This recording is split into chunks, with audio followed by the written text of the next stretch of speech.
Hey guys, what's up? Sorry it's going to be windy. I'm outside the coffee shop. This is a great coffee shop, by the way. I'm advertising so much. Like, I love these shops in Alaska. But unfortunately, this isn't a happy video. This is a part 2 of why I quit King Co. I wasn't fired. Literally the day after I posted that video on Instagram, I'm going to flash my Instagram now. They found out and they did not fire me. They sent me to the office and told me, they asked me, why did you say what you said? And I told them, I feel like I have a responsibility too. Because like a lot of people came up to me at King Cove and it's like, we're like, bro, you're the reason I'm here. And in a way I felt happy because like I'm helping people out, but in another way I was kind of sending people there. And I didn't want to say anything negative until I left, but it got so bad that I just had to. I honestly had to. And I don't want you guys getting hurt. And I also want to stress too, I have to go inside. It's too. I also have to stress too that I did not want you guys going to Peter Pan. I wanted you guys to go the seafood processing general. I made the mistake of telling you guys where I worked, so that I'm not going to do that a second time. But something I wanted to show you was this video. I'm inside a coffee shop, so I'm kind of I'm not fully to yet still. But something I wanted to show you guys was I'm going to record my voice for this next part.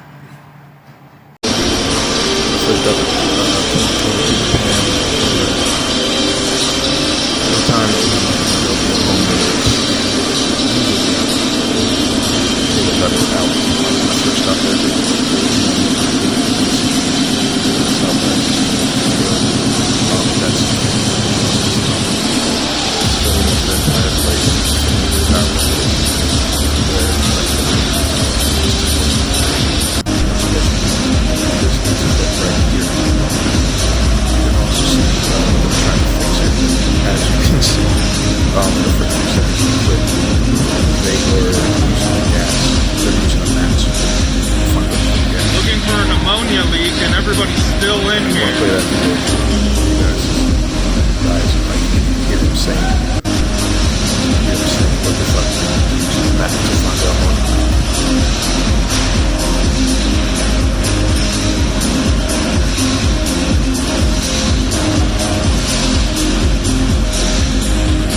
Looking for an ammonia leak and everybody's still in here.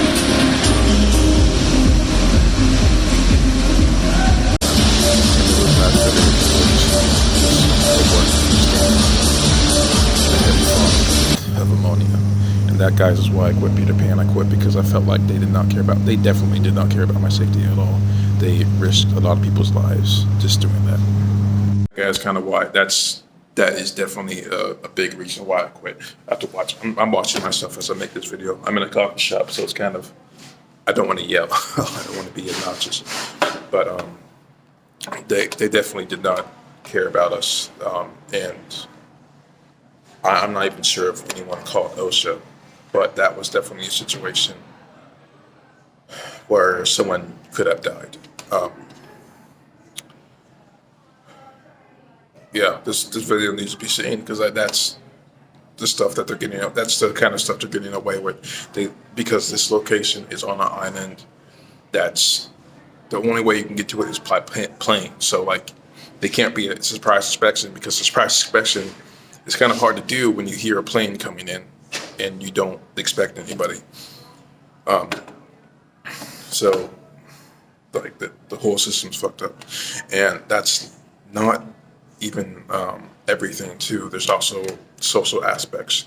If you're not Filipino, you are not going to climb the ladder as easily as someone who is Filipino.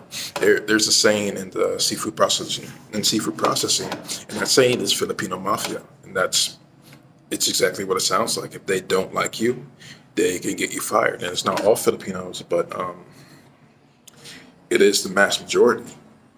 And a very clear example of this is one of the Filipino leads who's married and a father, by the way, of 2 kids.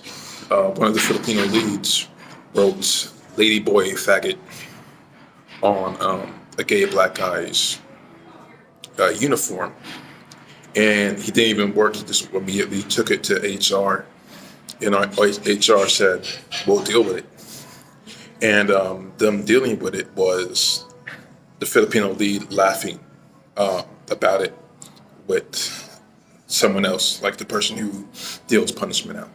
And what pisses me off the most about that whole situation is they go, "Oh, we can't talk about punishment." All they said was discipline action was made, but there was none. And like when we ask, well, what was it? They said, "Oh, we can't discuss that." And they're saying that because they didn't do anything.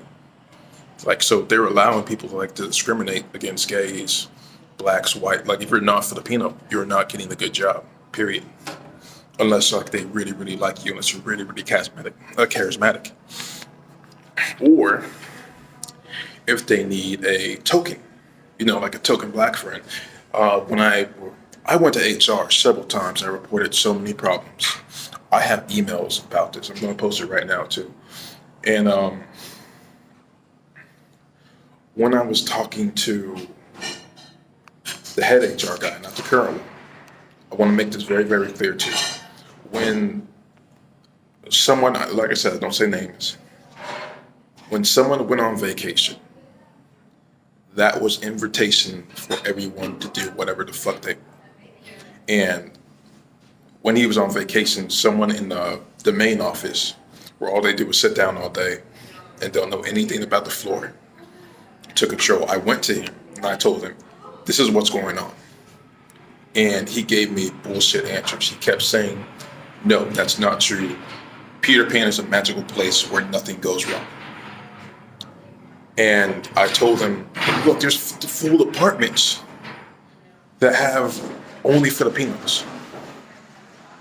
And he was just like, "No, that's not true. We do not discriminate by color." And that's fucking bullshit. Because if he got off his ass and looked out the window, you could see an entire beach gang is all Filipinos. And their cop-out was, actually, there was one white man on beach crews. And I'm just thinking, are you fucking kidding me? You're using one white guy for a fucking token? Like, so you can so you can get off with the race card? Are you fucking serious? Can you not tell the fucking problem? Well, all these fucking Filipinos working in all these apartments, and then everyone else of color or all Americans working elsewhere. So it's just it's a very, very, very clear racism. And I was trying to bypass that because when people hear racism from a black guy, they're like, "Oh, he's just playing the racism card." No. So I was trying to bypass that by saying, "Look, there's a lot of favoritism." And they still were just like, "No, that's not true. That's not true. That's not true." And I was doing everything by the book. And I also think that's why I didn't get fired, because when I went on Instagram and I told you guys this, they called me up to the office and they're like, "I want you to write down exactly why you said this on Instagram. I want you to tell me exactly why you said all this." And I did. But that's when they finally started to listen. And that's also when the guy from vacation came back too. So they didn't even tell him all this shit was going on. Because the person in charge of HR is a person of color, is someone who is both non-American, but also a person of color. So he actually cares about everyone, not just the Filipinos, not just the Hispanics, not just the blacks. He cares about everyone because he literally is everything. And when he found out about it, that's when I felt like actual action was being taken. I told him everything I told everyone else. He was the first person to take it seriously. He was the only person to take it seriously. I felt like corporate didn't even take it seriously because it took them 2 weeks just to email me back about the situation. And it's just fucking ridiculous. And another thing too, there's no proof of this, and there's never going to be proof of this. There's never going to be proof of this. Apparently, the Filipino lead on sanitation crew and he has been sexually harassing the guys. And this is arguably, it's bad. It's bad. Every sexual harassment is bad. But I'm going to say it for this purpose because of this. Sexual harassment on guys is worse than girls because guys have a very lower risk. Have a very lower chance of confessing to it. Because even after that Johnny Depp case, and even after all, 2022, guys still feel like they can't talk about sexual harassment. So no one's ever going to admit to being sexually harassed by a guy. No one's ever going to admit to being raped by a guy, if they're a guy. Even females have an extremely low rate when confessing rape or confessing sexual harassment. That's why it was so huge for so long. It still is very big. So unfortunately, no one wants to come up. And when I left, I told them about it. No one wanted to admit that they got sexually harassed by one of the leads, and that happens all the time, all the fucking time. And it's a very fucking huge problem.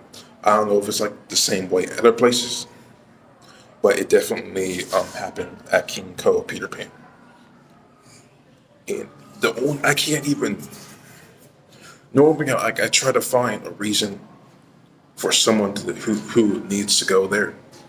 The only reason to go to Peter Pan right now is literally you're trying to get away from an ex, a boyfriend who's trying to kill you, or just a very extreme circumstance like that. That is the only reason I can think of going to Peter Pan, because you can fucking die. They nearly fucking killed people. In fact, when I first got there was an old man who got accepted. There were two old men. One of them could barely fucking move. He should not have been there. They didn't do a background check at all. They didn't do a background check on him at all. He could barely move up and down the stairs. And it got to the point where they sent him home because he had too much back problems. The other guy wasn't so fortunate. The other guy had a stroke on the fucking ground.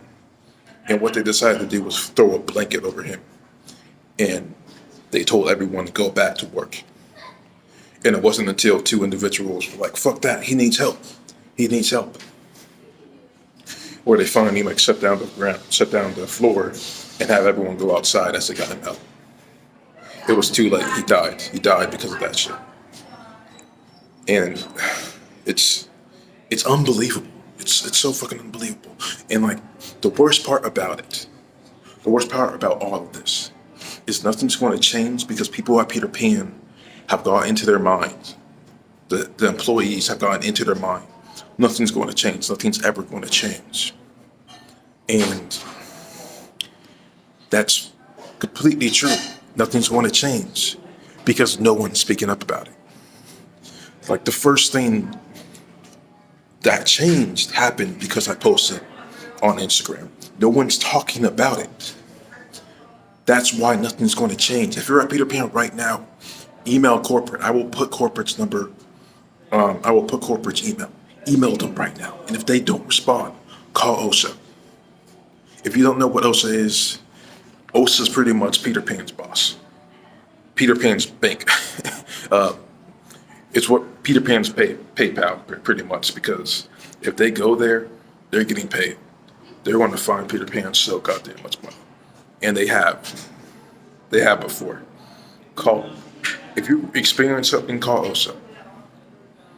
And it's not just for you, it's for everyone who ever works at Peter Pan. Peter Pan is extremely dangerous right now. I can't even deny it. You can die. I just showed you videos of it. They put a match to find ammonia. Do you know how fucking stupid that is? You have to not come to high school or something. They don't even know how to fix half the shit. They don't even know how to fix half the machines. And that goes back to kind of the racism. If you have a degree to fix machinery or do whatever, they will pass you up for someone they like, aka another Filipino. And it's a huge, huge problem there. Even the Filipinos have admitted to that.